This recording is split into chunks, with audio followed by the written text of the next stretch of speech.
Hello folks, Fred Marple here with a reading of the Christmas story. You know, most folks know that Jesus was born in Bethlehem, but I like to wonder what it might have been like if Jesus had been born in New Hampshire. So I'm going to read a version of the Christmas story from a version of the Bible called Good News for Yankees. And here's how it goes. Sometime back, the Davidson family decided to have a reunion. So Joe Davidson, he lived up in Berlin. He come to stay with his folks in Frosties, who had a trailer there. And while he and the missus was visiting, don't you know Mary, she was in the family way, she popped out a little boy. She wrapped him in a flannel shirt and put him in a sink, because the guest room was already took and Cousin Elwood was sleeping on the pull-out sofa. Meanwhile, outside of town, there was a bunch of ice fishermen watching over their lines by night. Old Doc Shepard was one of them. And suddenly, a bright light shone around them like a 4th of July fireworks display in the dead of winter. Needless to say, they was alarmed. But it was just Agnes Deo, part-time police officer, in the cruiser. Agnes says, "Don't get your long johns in a twist, I got good news for you." She told them a baby had just been born in town and she was looking for Doc Shepard.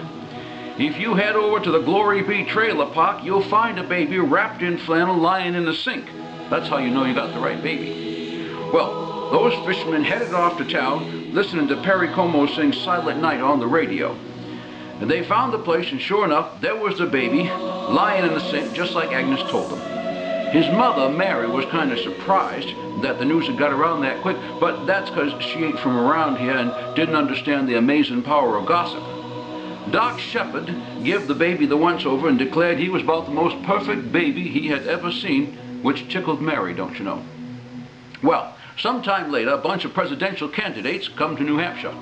There was 3 of them, and they had all read in the paper about this baby born in a sink, and they thought they'd like to see the kid, maybe get their picture took with him. The problem is, the folks up to the Capitol had no idea how to get to Frosty's. As it happens, though, there was a freight truck from Starlight Movers that was headed to Frosty's with a shipment of Moxie for the market. Well, the candidates followed the Starlight rig to Frosty's, and it led them right to where Mary, Joseph, and the baby were staying. The 3 candidates come in carrying gifts for the baby: baked beans, chowder, and maple syrup. Then they all had their pictures took with him. Of course, there was a problem, because when the pictures come out, the baby had a halo around its head in all the pictures, so the candidates weren't able to use the pictures.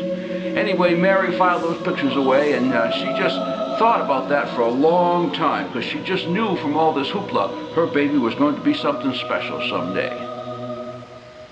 I don't know, folks.